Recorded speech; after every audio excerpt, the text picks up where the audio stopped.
Buenas noches, mi nombre es Juan Sebastián Holguín Matiz, como lo pueden observar acá, identificado con el código 10029345548 y con el número de grupo 238. A continuación, voy a llevar a cabo la simulación en dos superficies, una de madera y la otra en hielo sin fricción, y vamos a completar la tabla 4. Entonces, la primera simulación se va a realizar sobre la superficie de madera, en la que, de acuerdo a las indicaciones, obtuvimos unos parámetros para poder establecer el primer movimiento. Entonces tenemos que habilitamos la fuerza neta, los muelles, el cajón pequeño, eh, estamos aplicando una fuerza de 520 newton, como pueden observar acá, y vamos a proceder a hacer el primer movimiento.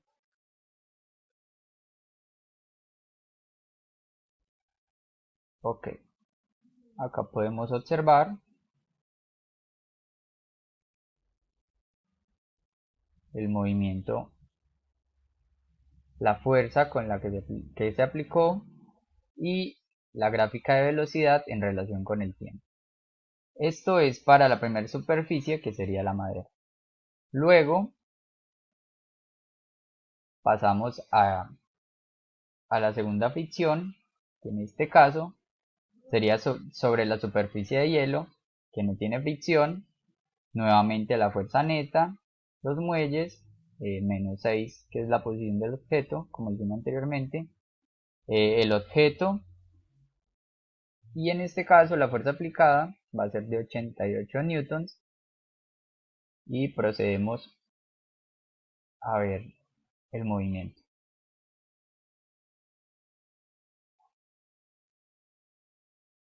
Perfecto. Acá ya tenemos las dos simulaciones que nos van a ayudar para llenar la tabla. Nos vamos a la tabla. La primera pregunta dice, ¿cuáles son los valores de la fuerza aplicada y la fuerza de fricción?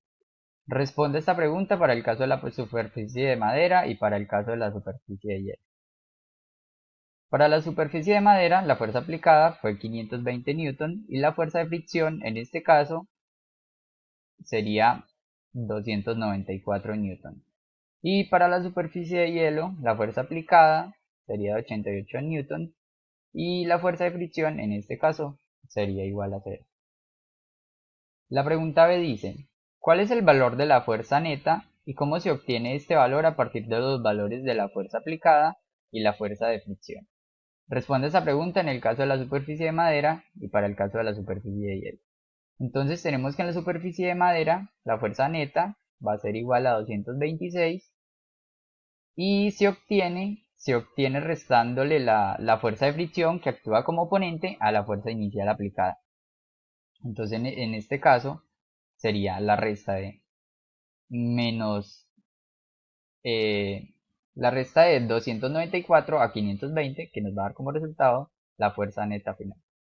Y en la superficie de hielo la fuerza neta va a ser igual a 88, ya que se obtiene directamente en proporción con la fuerza inicial aplicada, teniendo en cuenta que la fricción es igual a 0.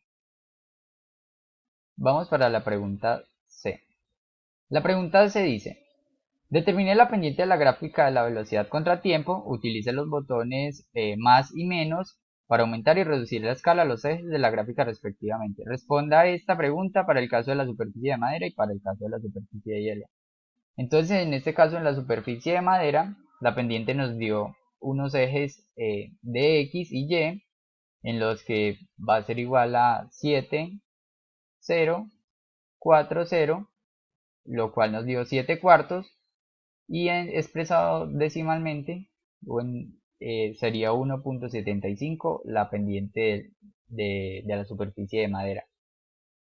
Y en la superficie de hielo nos dio los siguientes datos: 5, y en este caso nos volvió a dar 5, 0 y 0, que es donde aplicamos la fórmula de pendiente, y en este caso 5 sobre 5 va a ser igual a 1. Luego vamos a la D. Dice, ¿qué tipo de gráfica se obtuvo en la relación velocidad contra tiempo? En la superficie de madera se obtuvo una gráfica recta y en la superficie de hielo nuevamente. ¿Qué tipo de movimiento representa la gráfica de velocidad contra tiempo mostrada en el simulador? En este caso, se obtuvo un movimiento rectilíneo. Y en el caso de la superficie de hielo, también se presenta un movimiento rectilíneo. Y la tercera pregunta dice, ¿cuál es el comportamiento de la velocidad del objeto a medida que el tiempo cambia? En la superficie de madera, el comportamiento de la velocidad del objeto es proporcional al tiempo, o sea que a medida de que va eh, incrementando el tiempo, va incrementando la velocidad. Y en la superficie de hielo, nuevamente, el comportamiento de la velocidad del objeto también es directamente proporcional al tiempo. Pasamos a la pregunta E. La pregunta E dice, represente dos conclusiones con respecto a los resultados obtenidos en las preguntas A a la D. Primera conclusión, cuando existe fricción, esta actúa directamente oponiéndose a la fuerza inicial ejercida. Y la segunda sería, cuando no existe fricción, el movimiento de un cuerpo es únicamente dependiente de la fuerza inicial ejercida. Eso es todo. Muchas gracias.